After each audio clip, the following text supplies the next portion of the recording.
Le nombre de participants continue à augmenter progressivement. Je pense qu'il est désormais l'heure de commencer ce webinaire consacré au projet Biobat. Donc webinaire co-organisé avec le Conseil régional de l'Ordre des architectes de Normandie et qui verra donc l'intervention d'Arthur Elvin de Minibus avec lequel on a mis en œuvre ce projet au sein de l'ARP. L'ARP Normandie, et donc c'est l'Association régionale de promotion de l'éco-construction, donc nous mettrons en œuvre un certain nombre d'actions qui visent à réduire l'impact sur l'environnement des actes de construire, rénover et habiter. Et donc nous faisons particulièrement la promotion des matériaux biosourcés et notamment des matériaux locaux. Et c'est le projet Biobat s'intéresse particulièrement à l'utilisation des matériaux locaux dans la construction, dans la rénovation des bâtiments. Vous trouverez un certain nombre d'infos. Je vais vous partager un petit peu l'écran très rapidement sur le site de l'ARP que vous connaissez probablement, qui donc vous montre un petit peu toutes nos activités, à la fois l'actualité à laquelle vous pouvez avoir accès en vous abonnant gratuitement à la newsletter, mais aussi notre réseau de professionnels du secteur de l'éco-construction avec la cartographie qui est accessible ici. Bien sûr, nos activités de conseil, d'accompagnement, de développement des filières locales, mais j'en dis pas plus puisque c'est un petit peu l'objet de ce webinaire, l'animation des réseaux et notamment autour de l'auto-réhabilitation accompagnée, et puis l'actualité, et donc l'actualité, on va dire, la plus récente que je peux vous communiquer aujourd'hui, c'est que demain, nous présentons, nous intervenons à un écodège à Sénécopolis, à Saint-Étienne-de-Rouvray sur la thématique du torchis, donc encore sur une thématique liée à l'utilisation des matériaux locaux dans la construction neuve et dans la réhabilitation. Hop, je ferme le partage d'écran. Je vais essayer de fermer le partage d'écran. Voilà, c'est ça. Hop, ça marche. Sur ce, je vais passer la parole à Arthur avec qui nous avons travaillé sur le projet Biobat. En termes de déroulement du webinaire, on a prévu de laisser la parole à l'intervenant, on va dire une trentaine de minutes, et puis ensuite de laisser un temps d'échange et de questions-réponses. Après, je pense qu'il est tout à fait possible, si vous souhaitez intervenir pour compléter un propos ou bien poser une question directe lors des interventions, vous pouvez tout à fait le faire. Et c'est relativement important aussi pour le confort d'écoute que vous puissiez couper votre micro quand vous ne parlez pas pour éviter les interférences sonores. Voilà. Je te laisse la parole, Arthur. Ouais. Bonsoir à tous. Merci de participer à ce webinaire dont le but est de parler du projet Biobat. Le projet Biobat, donc, qui s'intitule Recherche participative sur les matériaux locaux biosourcés pour les bâtiments.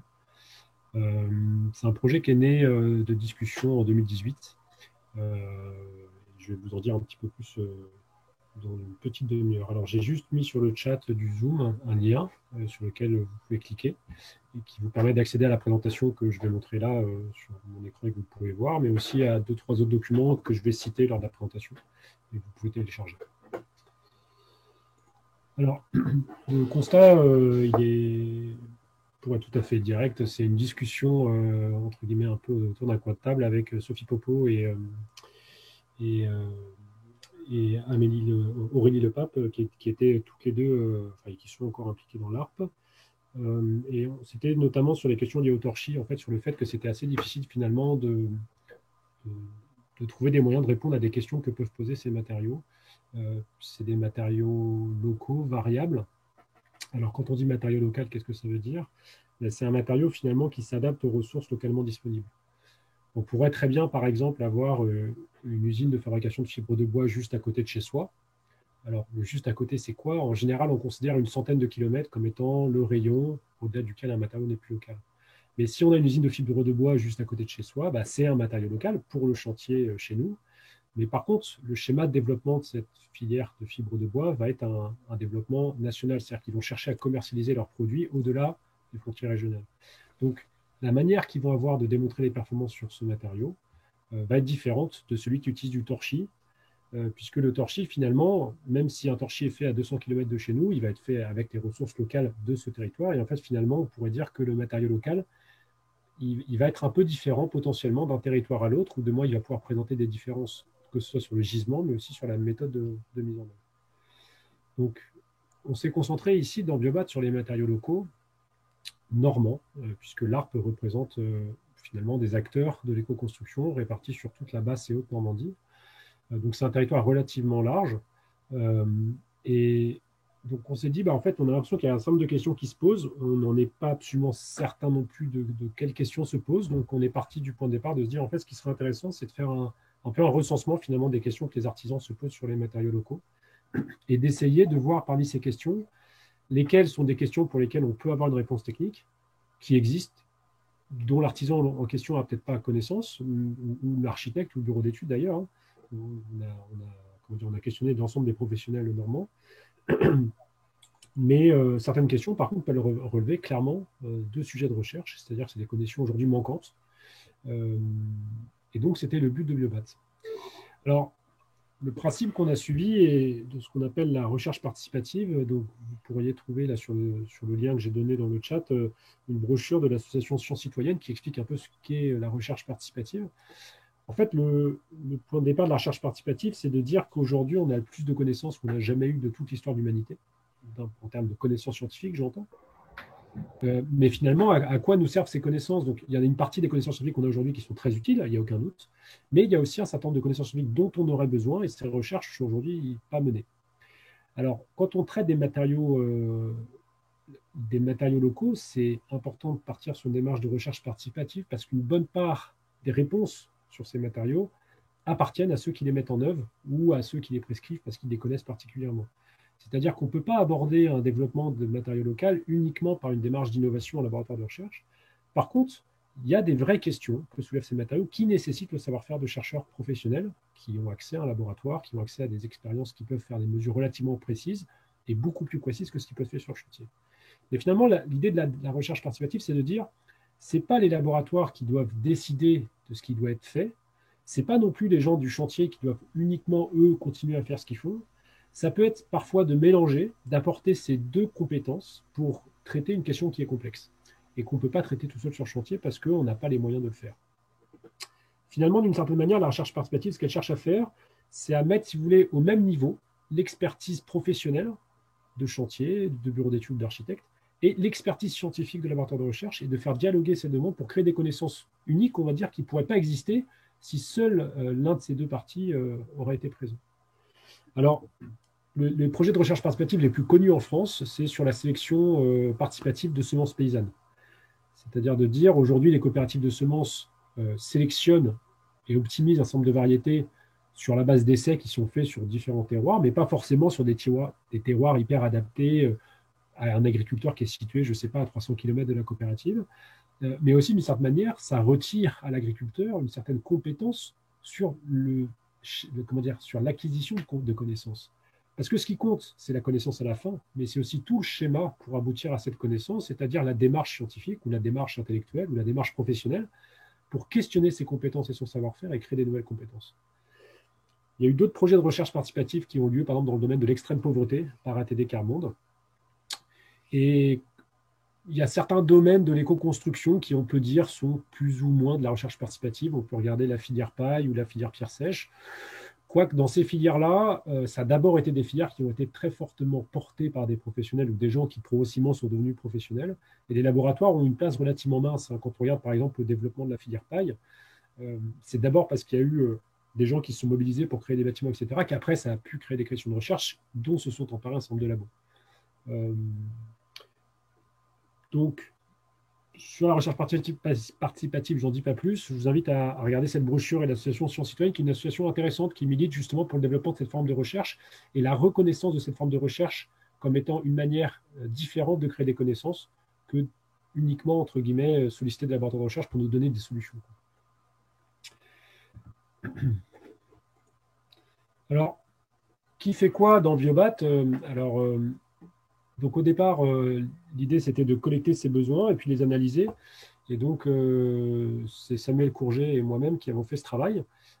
sur la partie analyse. Sur la partie collecte, ça a été fait avec l'ARP et moi. Donc l'ARP, donc Grégory Boulen qui est présent ici, Liura qui était salarié précédemment mais qui est maintenant parti vers d'autres horizons, Aurel Tesson et François Glaiseau, à la fois pour des aspects de communication, notamment pour solliciter les professionnels. C'est-à-dire que finalement, quasiment tous les retours qu'on a eus sont de la part de professionnels membres de l'ARP.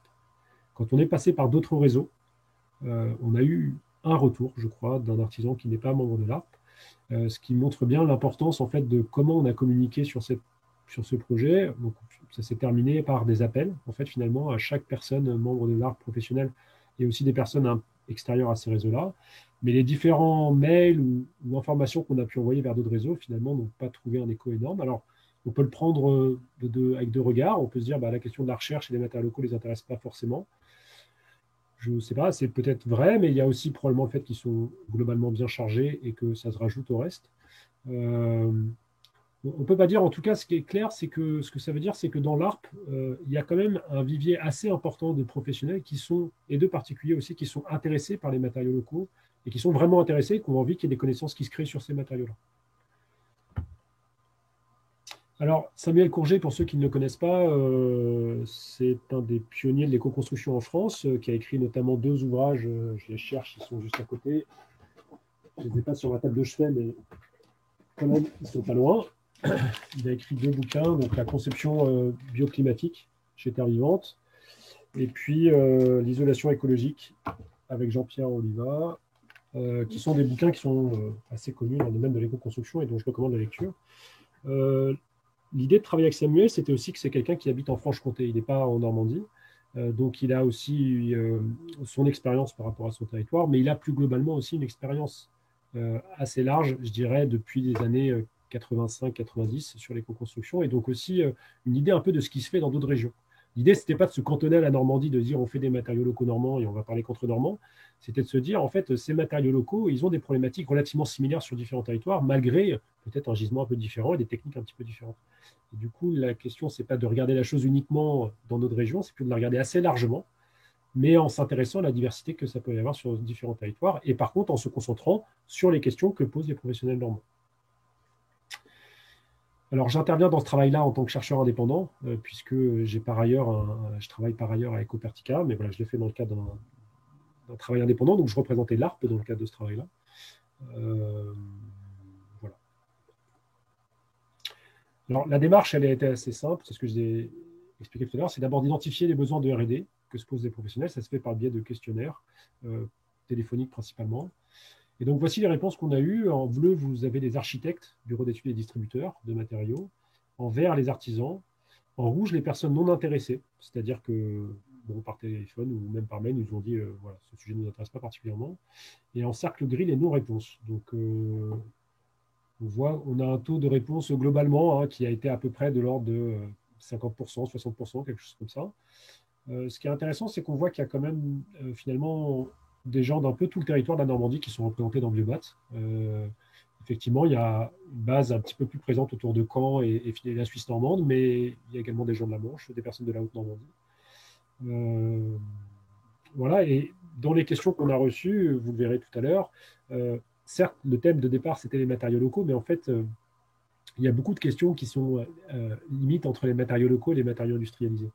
Puisqu'en fait, dans un projet de construction, c'est assez rare que de pouvoir mettre uniquement des matériaux locaux. Et donc, des fois, se posent les questions des interfaces entre ces matériaux ou de comment on réagit, je ne sais pas, prenons une botte de paille avec devant une plaque de fer nacelle. Donc là, on a une question qui va amener une interaction entre un matériau industrialisé et un matériau local. Alors, voici les questions qui ont été posées. Au final, il y avait un peu plus de 65 ou 70 questions de mémoire. Et en fait, il y avait des questions qui se ressemblaient. En les retriturant un petit peu, on arrive à 55 questions écrites de façon recherche, j'ai envie de dire, c'est-à-dire vraiment des questions avec une seule question dans la question.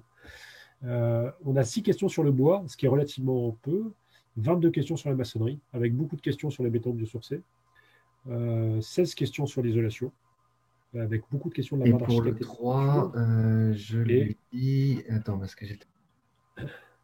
Et 11 questions d'ordre général, donc des questions qui peuvent traiter par exemple sur le bilan carbone ou sur la fin de vie de matériaux, par exemple.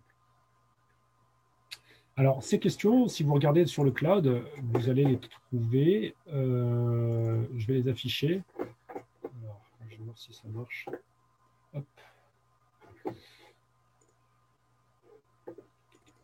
Voilà. Alors, ça va être affiché en tout petit chez vous. Donc, c'est pour ça que je vous invite à regarder le document sur vos ordinateurs en téléchargeant. Alors, je vais prendre par exemple, l'idée, c'est pas que je vais de lire toutes ces questions, parce que ce serait fatigant, je pense, mais je vais regarder par exemple les questions qui ont été posées sur le bois. Alors, la question 1, c'est quelle est la compatibilité des bois locaux et non traités avec des isolants biosourcés? Et ça, c'est une question qui est intéressante, notamment dans l'idée de valoriser. Alors, aujourd'hui, dans la construction, on se retrouve très souvent avec des exigences de bois classe 4 ou de bois traité. On se retrouve avec de l'épicéa traité, globalement. On peut se poser la question de l'intérêt de travailler avec des variétés. Alors, assez rapidement, ce qui arrive en premier, c'est le Douglas, mais qui est une variété plus ou moins locale. En Normandie, il y a de la production de Douglas. Par contre, on peut être sur des enjeux de valorisation de la forêt qui sont une gestion de la forêt qui n'est pas toujours celle qu'on souhaiterait. Je crois que ce n'est pas toujours le cas, mais certains souhaitent développer plus les feuillus, par exemple. Et donc, se pose la question de la compatibilité de ces bois sans traitement, c'est-à-dire quasiment, je dirais finalement, de la forêt à la maison ou de la haie à la maison. Une autre question, B2, c'est quelle est la contribution structurelle des parois en torchis? Donc, dans une paroi en torchis, enfin, finalement, dans un bâtiment en torchis, on a une structure bois. C'est les maisons à pan de bois, hein, c'est le bois qui tient la maison. Et on a un remplissage en torchis qui est fait dans ce pan de bois. Ce remplissage, il est fait de morceaux de bois, en général, qu'on appelle éclisses, et puis un plaquage de terre et de fibres végétales qui va finalement recouvrir, enrober, si vous voulez, les pièces de bois, les petites pièces de bois. Et en fait, ce remplissage en torchis n'est pas neutre d'un point de vue structurel. Alors certes, ce n'est pas lui qui assure la descente de charge, mais par contre, il peut assurer une certaine résistance au contreventement de la structure. Et il peut aussi aider sur des questions de dimensionnement pour du flambement. Voilà. Une autre question, c'est comment exploiter le bois de haie en éco-construction. Donc ça vient notamment de la part d'un bureau d'études qui travaille sur la valorisation du bois de haie. Donc, il y a un certain nombre de démarches en Normandie autour de la SIG Bois Bocage Énergie, par exemple, qui valorise le bois de haie pour inciter des collectivités à installer des chaudières à bois déchiqueté, notamment, pour pouvoir ensuite déchiqueter le bois de haie, créer une valeur économique pour l'agriculteur qui lui permet de maintenir ses haies tout en ayant un intérêt économique à le faire, au-delà des intérêts de biodiversité que ça peut présenter, ou de paysage, etc. La question, c'est est-ce que ce bois de haie, on peut l'utiliser pour l'éco-construction? Et la question était plus spécifique encore, c'était le broyat de bois de haie. Et il y a un certain nombre de broyats qui ne sont pas facilement utilisables dans les chaudières à bois déchiqueté, et on peut les utiliser en éco-construction potentiellement. Voilà. Une autre question, B4, sur les référentiels récents sur les charpentes à la Philibert de l'Orme. Les charpentes à la Philibert de l'Orme, c'est des charpentes à petits bois. Finalement, c'est un peu l'ancêtre du treillis, si vous voulez. Et c'est assez connu parce que ça permet de faire des charpentes voûtées construites par l'assemblage de ces différents petits bois. Et donc, par exemple, pour cette question-là, clairement, Samuel Courget et moi, nous ne sommes pas les spécialistes de ces questions-là. Donc, ce qu'on a fait, c'est que question par question, on a été chercher des spécialistes de ces questions-là pour avoir une réponse, je dirais, en ayant le plus d'éléments possible de ce qu'on peut avoir aujourd'hui. Donc là, par exemple, sur la question du bois, on a été chercher Gojard Technologies, qui a une expérience très solide dans ce domaine-là. Je vais parcourir les questions du bois, puis pour les autres, je vous laisserai les regarder par ailleurs. Mais quel bois peut être mis en paroi verticale en ERP et en quelle épaisseur? Donc ça, c'est notamment sur les questions de tenue au feu. Et enfin, il est difficile de trouver du bois local ou des artisans utilisant ces matériaux. Et en fait, sur le bois, la plupart des retours que j'ai eus, c'est une difficulté à obtenir du bois local de qualité. Donc ça, par exemple, cette information, on l'a fait remonter à Profession Bois, qui est l'interlocuteur en région pour développer la filière bois. Ça va être quand il parle de qualité, en fait, ça va être. En fait, j'ai l'impression, en ayant détricoté un peu la question, que ça englobe différentes choses. Il y a la question, effectivement, de la qualité au sens de pur jet d'aubier, c'est-à-dire d'avoir le bois dur, le bois qui sert à faire la construction. Ça peut être aussi des questions de disponibilité, de temps d'approvisionnement. Enfin, ça englobe un certain nombre de choses. En tout cas, il y a une simplicité plus forte à avoir des bois, je dirais, de grande surface de distribution que d'avoir du bois local. Et en fait, finalement, cette question, vous la retrouvez sur tous les matériaux locaux qui sont globalement un petit peu plus difficiles d'accès, ou du moins, il faut s'y connaître un petit peu pour savoir où se fournir. Je vais tirer quelques questions comme ça. Il y a une question que j'avais trouvée qui m'avait plu au départ, que j'avais trouvée curieuse, mais que je trouve très intéressante. C'est est-ce que le fait d'utiliser de la paille de blé conventionnels dans la construction posent des problèmes de pollution potentielle pour les constructeurs ou les habitants des maisons. Question compliquée. Une autre question, est-ce que le jus d'ensilage augmente la résistance des enduits terre? Ça, c'est une question qui est assez complexe. En fait, dans les techniques traditionnelles de construction en torchis, mais aussi des enduits, il semblerait qu'un certain nombre d'artisans fassent fermenter souvent de l'orge dans de l'eau et qu'ils utilisent cette eau de gâchage dans les enduits ou dans le torchis, ou même il faut tremper les fibres pendant 1 jour, 2 jours, 3 jours avant de les utiliser. Et que cette fermentation des fibres, en fait, apporte un supplément de dureté ou de résistance mécanique au mélange. La question qu'a posée l'artisane, c'est en fait, près de chez moi, j'ai du jus d'ensilage qui est disponible et qui est considéré comme un polluant. Aujourd'hui, il y a des restrictions pour les agriculteurs pour que ce jus d'ensilage acide ne parte pas dans la nature et dans les cours d'eau. Est-ce qu'on pourrait l'utiliser pour stabiliser? Puisqu'en fait, ce jus d'ensilage, c'est comme une décoction de plante. C'est comme quand on fait fermenter de l'orge. Par contre, ce n'est pas les mêmes variétés végétales qui sont fermentées. Ça pose plein de questions compliquées, c'est-à-dire, est-ce que si je fais fermenter telle plante ou telle plante, ça fait la même chose? Est-ce qu'il faut que je fasse fermenter un petit peu ou beaucoup? À quel moment je tombe dans la pourrissure, on va dire? Donc ça, par exemple, c'est un sujet qui peut faire l'objet d'un travail de recherche assez important, puisque en fait, on est loin d'avoir toutes les connaissances sur cette question.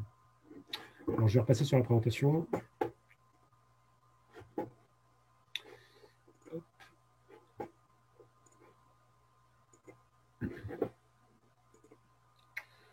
Donc, on a analysé ces questions.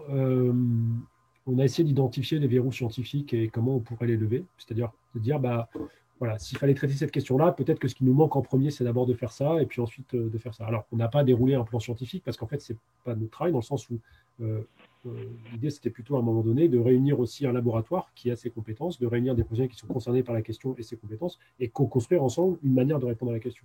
Mais on a donné des pistes un peu sur par où on pourrait passer. Et ensuite, l'idée, en troisième point, c'était de monter les projets pour créer ces nouvelles connaissances. Finalement, c'était pour les questions auxquelles on n'a pas pu répondre, d'y trouver des réponses. Alors aujourd'hui, on est ici. C'est-à-dire que finalement, on a récupéré un certain nombre de questions, et je suis certain qu'il y en a encore beaucoup d'autres à récupérer. Vous en aurez peut-être aussi à nous transmettre. On a analysé ces questions. Maintenant, comment on fait pour aller plus loin et monter ces projets et créer des nouvelles connaissances? Je vais vous en parler tout à l'heure. On va organiser une formation sur Biobat, et l'idée ensuite, c'est d'essayer d'enclencher quelque chose qui nous permette justement de traiter 1, 2, 3, un certain nombre de ces questions en tout cas. Alors, je vous ai parlé au début de la recherche participative. Alors, en quoi ce qu'on fait peut s'apparenter à une certaine forme de recherche participative? Alors là, ce qui est important, c'est que certaines personnes parlent parfois de sciences participatives. Par exemple, si vous faites une étude sur les papillons et vous demandez à des bénévoles d'aller ramasser des papillons pour vous pour faire les études que vous avez décidé de faire, ce n'est pas vraiment de la recherche participative, c'est plus de la science participative, dans le sens où vous demandez à quelqu'un d'intervenir à un moment donné dans votre étude. La recherche participative, le principe de base, c'est de co-concevoir l'étude avec les personnes qui sont intéressées par la réponse à la question. Et donc, c'est à cet endroit-là qu'on fait de la recherche participative, c'est-à-dire que les questions de recherche sur lesquelles on travaille sont les questions que les personnes qui sont concernées par les résultats, c'est-à-dire que leur modèle économique dépend des matériaux qu'ils utilisent, etc. Enfin, ça leur sert potentiellement tous les jours. C'est eux qui définissent les questions sur lesquelles on doit travailler. Et ensuite, on a fait un premier rapport avec les réponses à ces questions qu'on leur a envoyées. Et on a eu des retours par rapport à ce premier rapport. Et en fait, on a mis quasiment 1 an, je dirais, à faire la collecte des questions et leur analyse. Et on a remis 1 an à réanalyser les questions suite aux retours qu'on avait eus. Parce qu'en fait, on a eu des retours qui disaient ça c'est super, mais alors ça je ne comprends pas. Ou par exemple sur les bottes de paille, j'ai eu un retour, la réponse est intéressante, mais par contre je crois que vous avez oublié cet aspect-là, et ce truc-là, ça m'a pris 2 mois, par exemple. Et c'est à cet endroit-là aussi, et par contre, si on veut continuer sa démarche de recherche participative, c'est vraiment cette partie de montage de projet derrière, avec des artisans. Je prends par exemple l'exemple des enduits avec des jus fermentés, ou du torché avec des jus fermentés.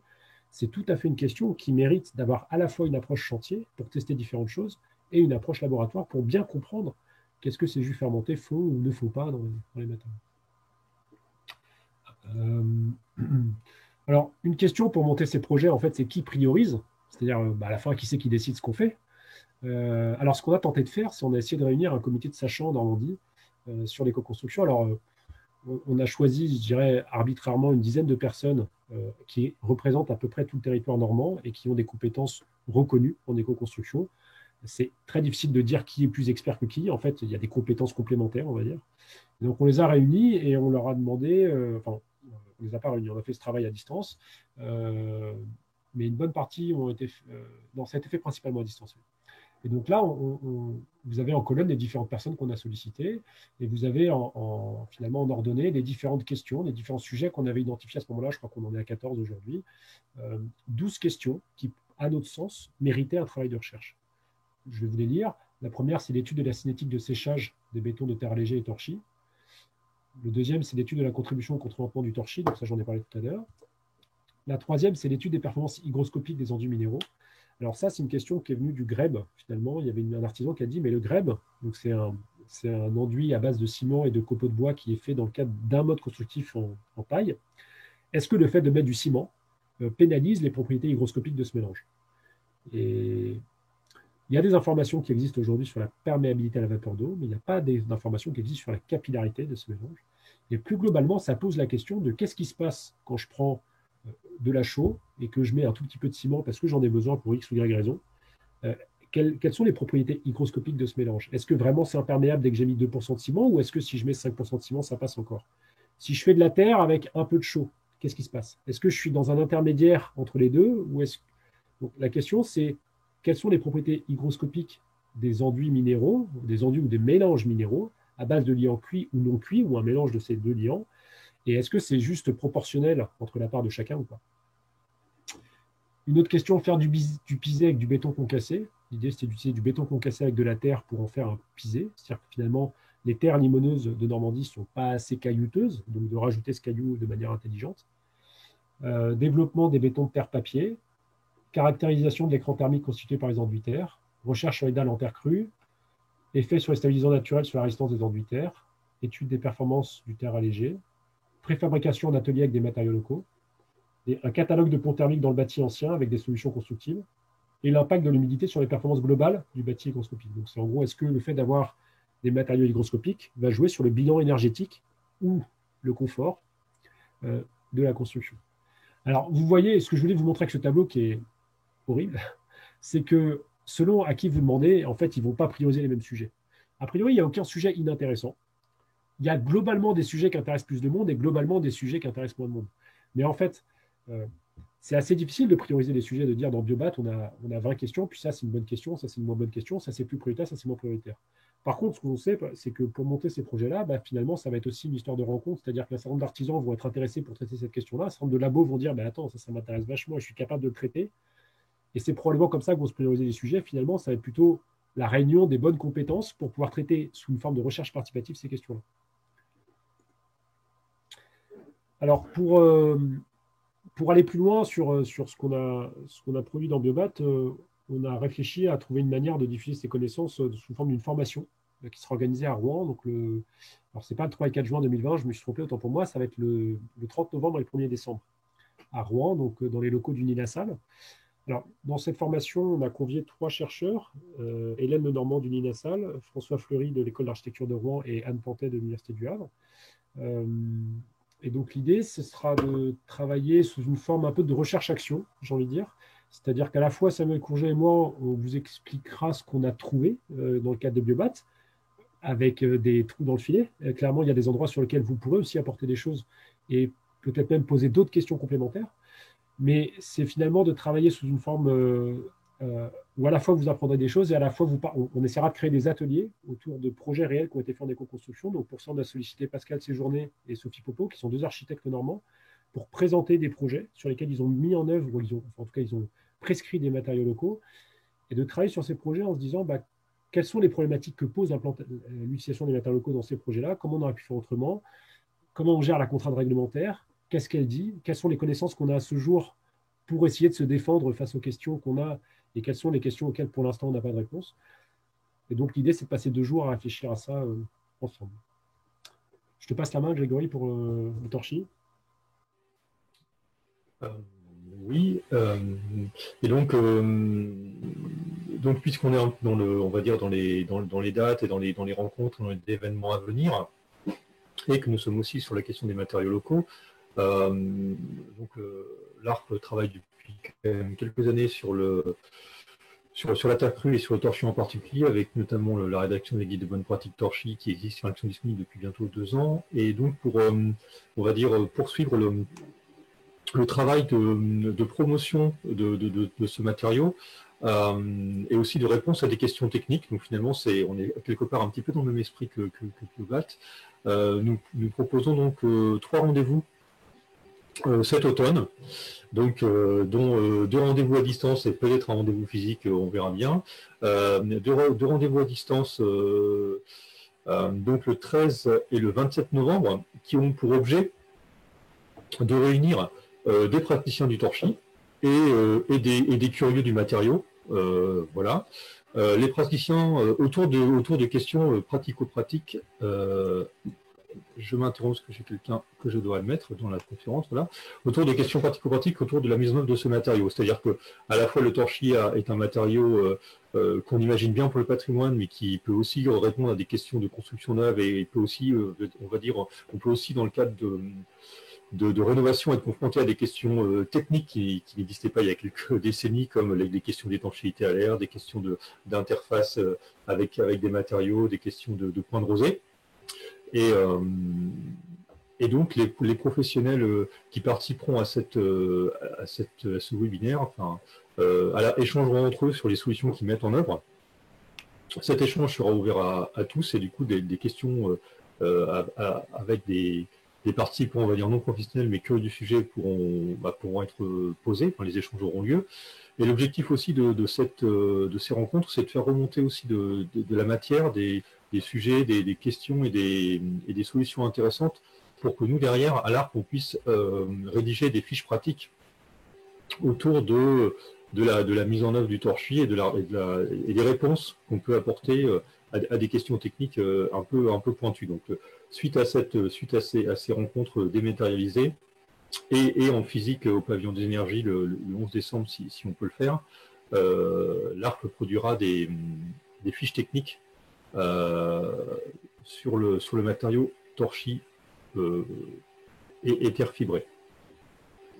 Donc voilà ce que je peux dire sur cette actualité.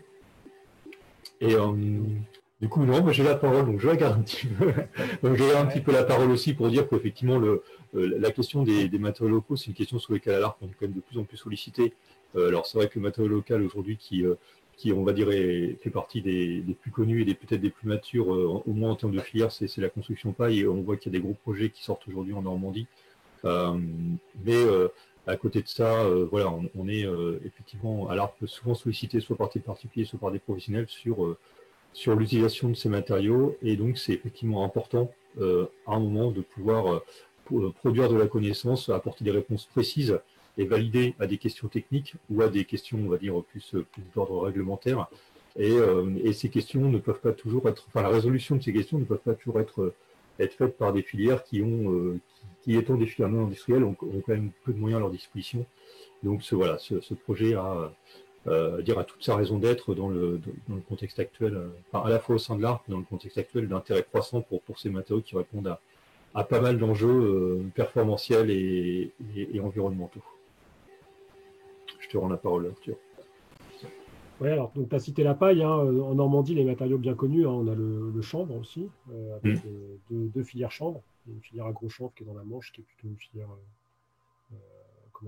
conventionnelle dans le chanvre, et puis Ecopertica dans le sud, donc dans le Perche, qui est en circuit court, mais qui produisent tous les deux du chanvre pour la construction, qui est tout à fait correct. La filière lin, qui aujourd'hui valorise, alors est assez peu présente dans la construction, mais qui dispose d'un adelin en quantité astronomique et qui en fait aujourd'hui c'est un pur coproduit, voire quasi déchet, on peut dire, de la production, puisque le lin n'est pas produit pour faire des adelins.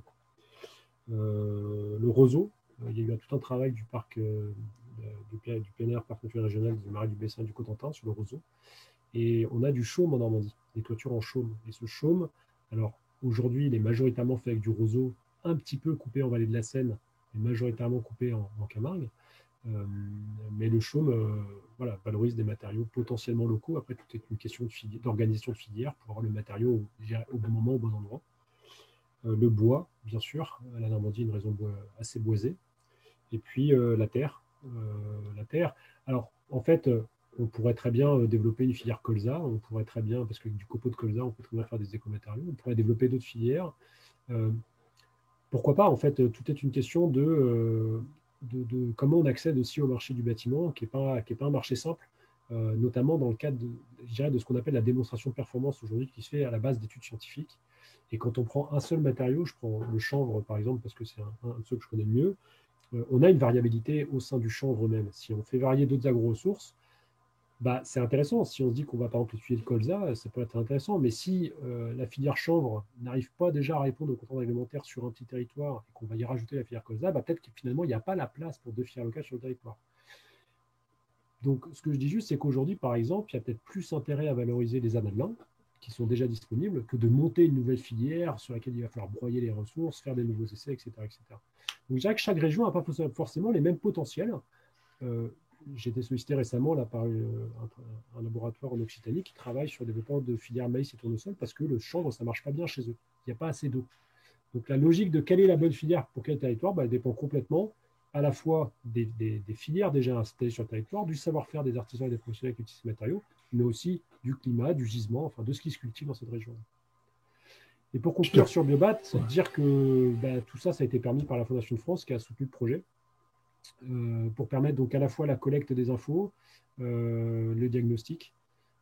Voilà. Et donc, ce qu'on espère avec la formation de la fin d'année, c'est, si ça marche, si les gens ressortent de la formation heureux et en ayant appris des choses, c'est peut-être de la reproduire plus tard et qu'avec cette formation, on arrive peut-être à mettre de côté à chaque fois un petit pécule qui permette de venir en cofinancement pour pouvoir financer une étude en labo ou un stage ou pour pouvoir avec nos maigres moyens, mais progressivement en tout cas, continuer d'avancer sur ces questions. Voilà, mais je vous remercie. Pour ma part, j'ai terminé sur l'inventation. Après, on peut échanger